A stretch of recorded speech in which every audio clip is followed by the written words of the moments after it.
You will hear a science student inquiring about English courses at a university language centre. You now have 30 seconds to read questions 1 to 7.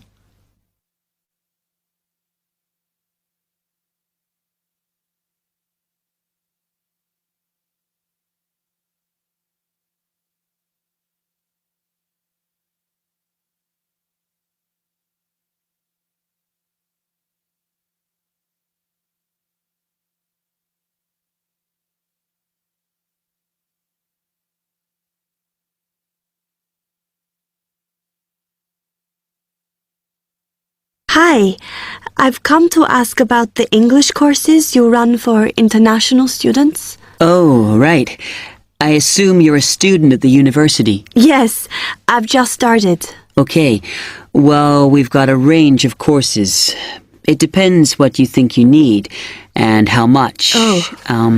We can't run everything at the same time, though. So, for example, in this first term, we are just doing a writing course. I see. That sounds quite useful. What else is there? Some of the courses only run for single terms, and we tend to focus on what students have difficulty with. That means we don't usually do speaking courses, but next term you can do listening. That'll help you with lectures and things. Our provision is all based on what the majority of our international students need. So, is everything term-based? There's nothing that you run all year? Well, let's have a look. Yes, there is a class for vocabulary and grammar every term. That's for everybody, but it's split into 3 or 4 levels. And what about in the holidays? We don't do anything during the winter or spring break. But over the summer, there's just general classes because that's what most students want. A bit of everything. Okay, quite a variety then. I'll have a think about what I really need because I haven't got much time. Do you have about 20 students in each class, the same as our science seminars? We try to keep it at about 12 and certainly not more than 15. It's important for language classes. They're very different from your normal courses. Right. And how much are the classes? The rate varies depending on how many hours you attend, but you shouldn't have to pay. Usually, the department will fund you and even sort out which classes you need. Brilliant. It would be quite useful for me to have a certificate to take back to my country. Do you put us in for exams? Yes, but we don't like them to clash with your main course exams in June, so we run them in May. Oh. That leaves you time for revision. Do I have to sign up for something now? I'm not quite sure what I want. Classes haven't quite started yet, so you've got time to decide what you do. All we insist is that you sign up before week 5. That gives you about 3 weeks to decide. Okay. You now have 15 seconds to read questions 8 to 10.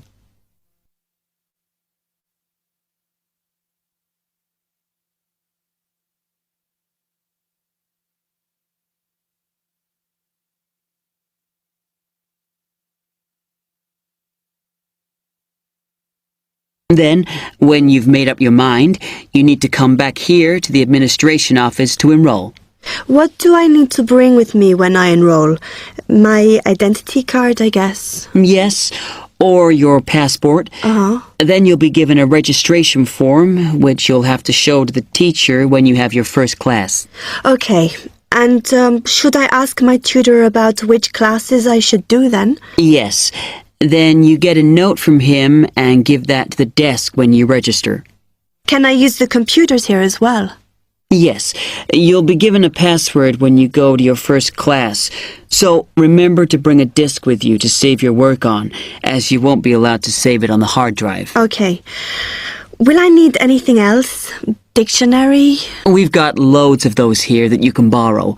But you'll need a notebook as we don't provide paper or files. Okay. Thanks.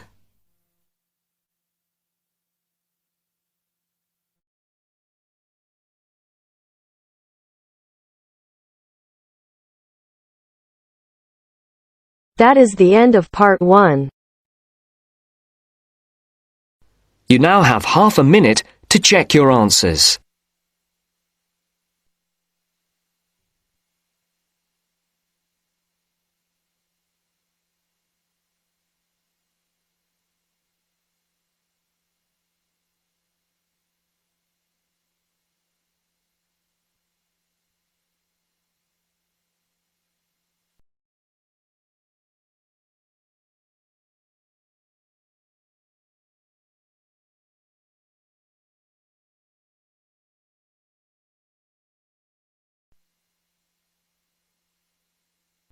Now turns to part 2. Part 2. You will hear a trainer giving a talk to people who want to learn outdoor survival skills. First, you have some time to look at questions 11 to 16.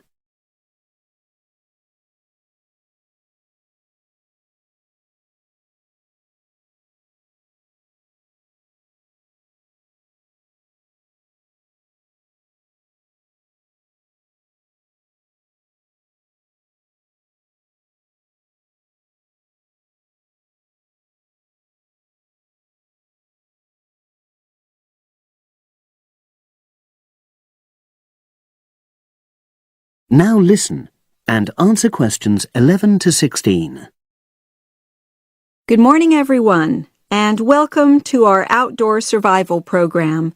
As you know, this week you'll be learning some of the basic information and skills you need to look after yourself independently in the outdoors.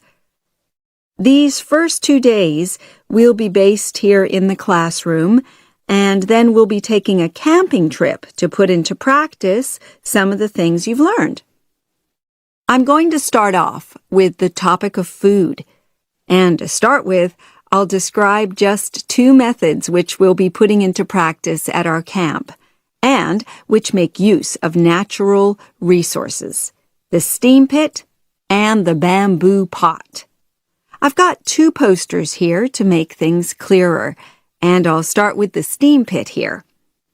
To make this, you'll need some dry sticks, some grass, some loose earth, and some stones. And for this week only, some matches. The first thing you do is to dig a shallow pit in the place you've chosen to do your cooking. Let's say about 25 centimeters deep and 30 centimeters wide. Your sticks have to be a bit wider than the pit because you have to put a line of them along the top from one end of the pit to the other. Before setting light to these, you take some large stones and arrange them on top. Then you start the fire and wait till the wooden platform burns through and the stones fall into the pit. At this point, brush away any pieces of hot ash from the stones. You can use a handful of grass and then take another stick and push it down into the center of the pit, between the stones. After that, you cover the whole pit with a thick layer of grass. And then you can put your food on it, wrapped in more pieces of grass, like parcels. Finally, cover the whole thing with earth. You have to pat it firmly to seal the pit. Then all you have to do is take the stick out and pour a bit of water into the opening that it leaves. It should take about 4 hours for your food to cook, as it cooks slowly in the steam that's created inside the pit. Now you have some time to look at questions 17 to 20.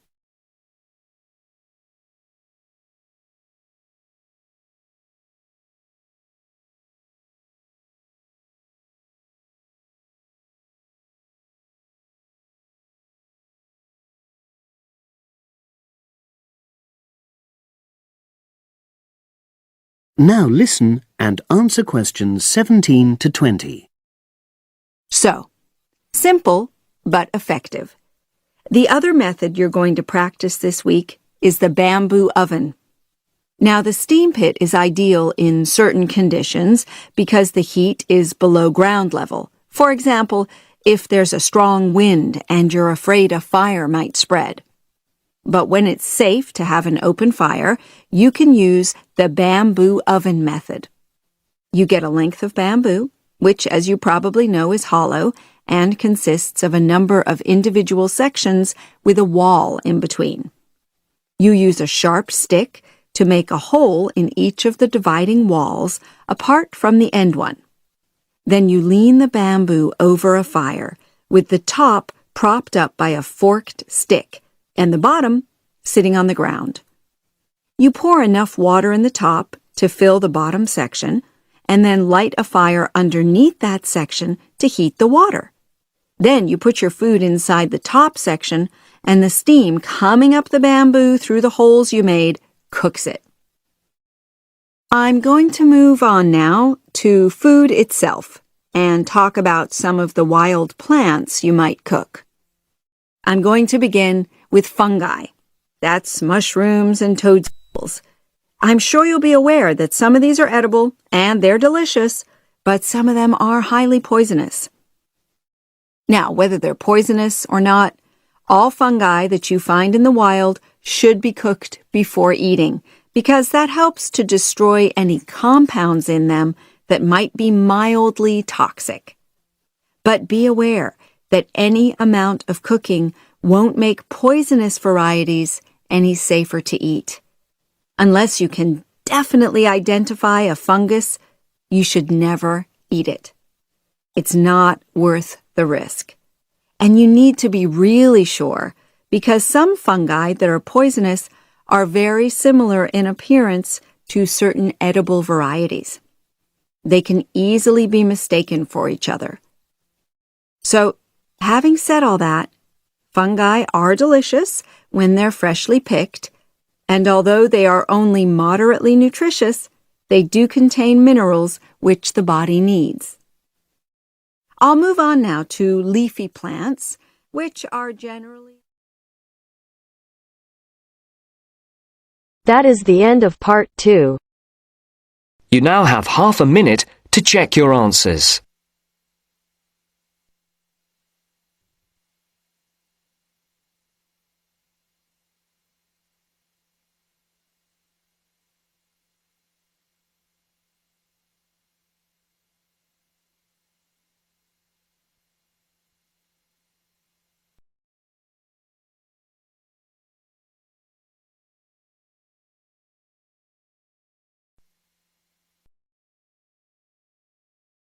Now turns to part 3. Part 3.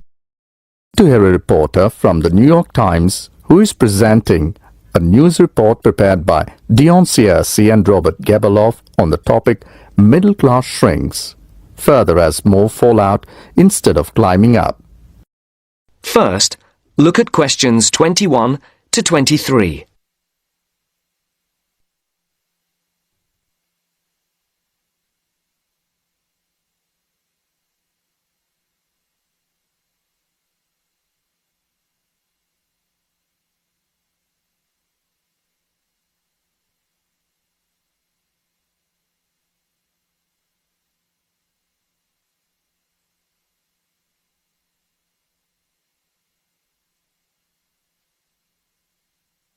As you listen, answer the questions.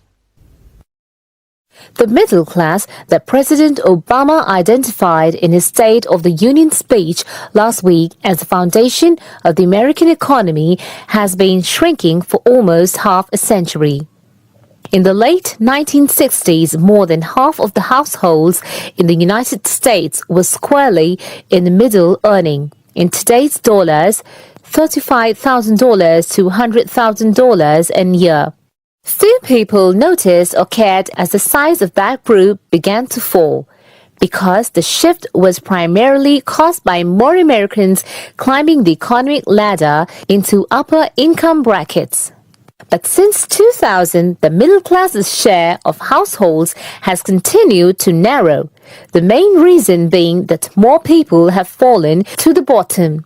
At the same time, fewer of those in this group fit the traditional image of a married couple with children at home, a gap increasingly filled by the elderly. This social upheaval helps explain why the president focused on reviving the middle class, offering a raft of proposals squarely aimed at concerns like paying for college education, taking parental leave, affording childcare, and buying a home.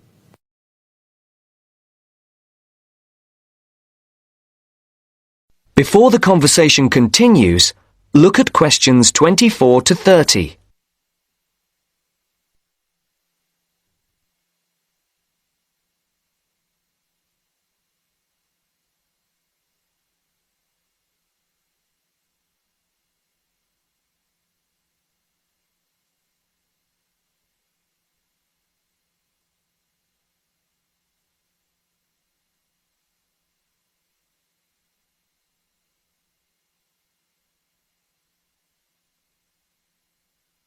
Now listen to the second part of the discussion.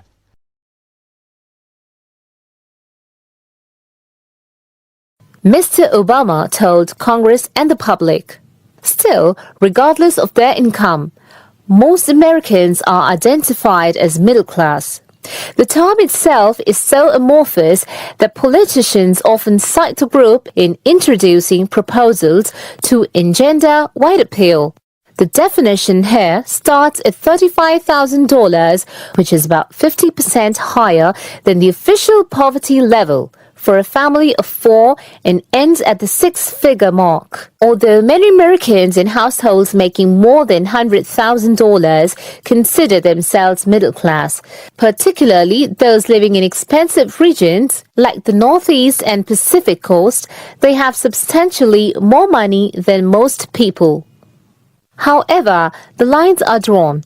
It is clear that millions are struggling to hang on to accoutrements that most experts consider essential to a middle-class life. I would consider middle class to be people who can live comfortably on what they earn, can pay their bills, can set aside something to save for retirement and for kids in college, and can have vacations and entertainment, said Christine L. Owens, Executive Director of the National Employment Law Project.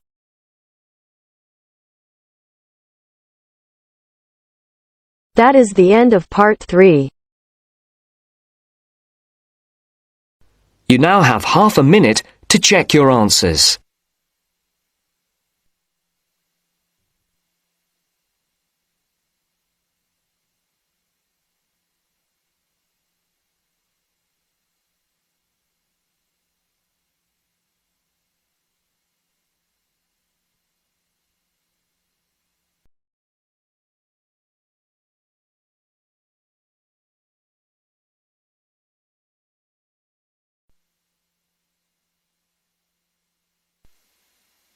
Now turns to part 4.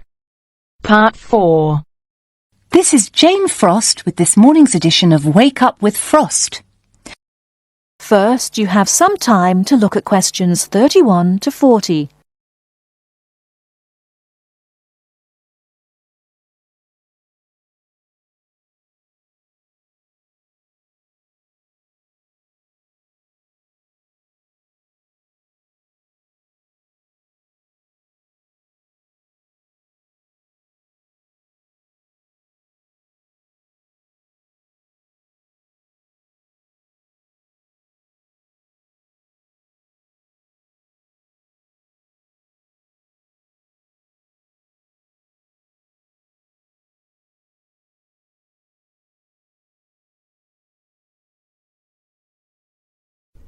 Now listen carefully and answer questions 31 to 40.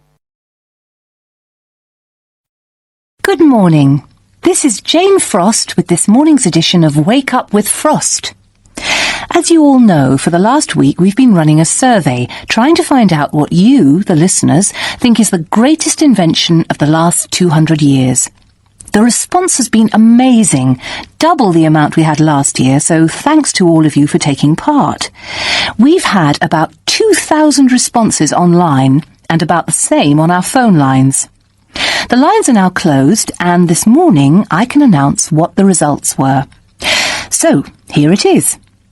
You, the listeners, have chosen as the greatest technological invention of the past 200 years, and let me not forget to mention that 65% of you voted for this, it's the bicycle. Yes, the bicycle, first invented in 1818, and, would you believe it, the first bicycle was made of wood. The second bicycle had iron wheels. I cannot imagine what that must have been like to ride. It would have kept you fit at any rate.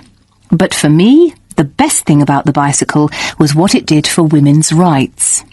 Yes, in the 1890s, it was the bicycle that meant women could change their clothing, start wearing trousers or pantaloons as they were known.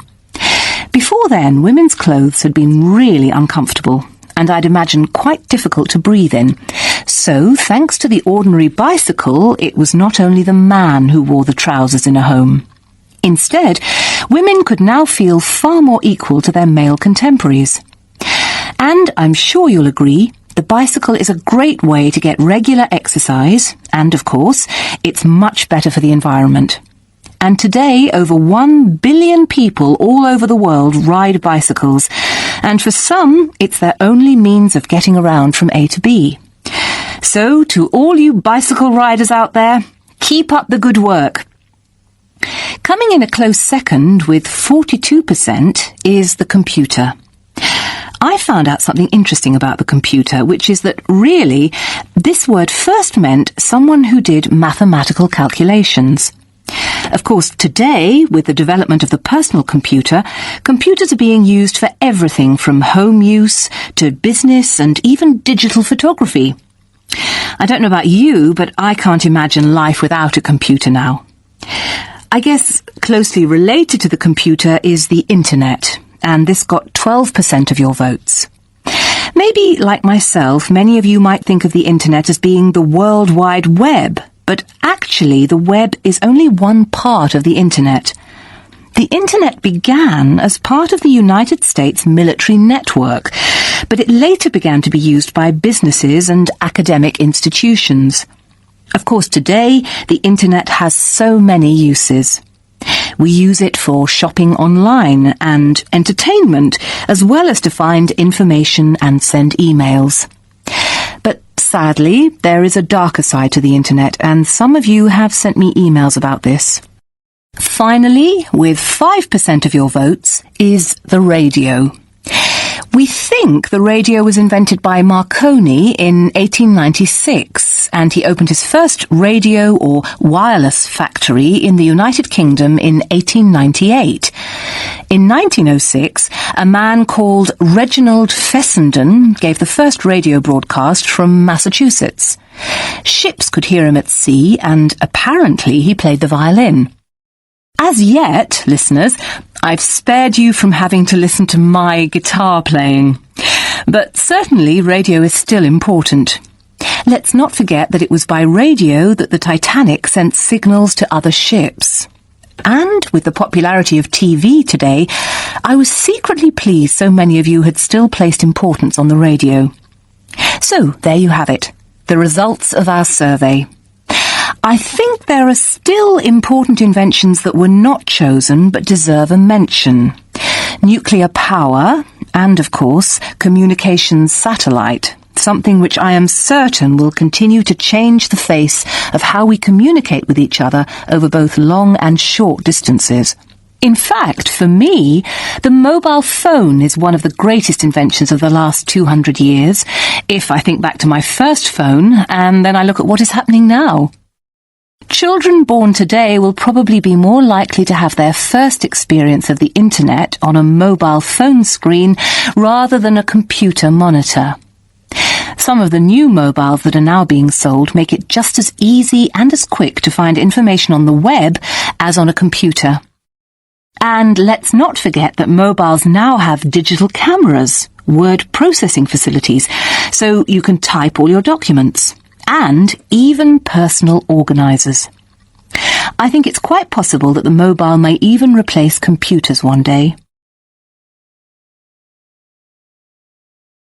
That is the end of part 4. You now have half a minute to check your answers.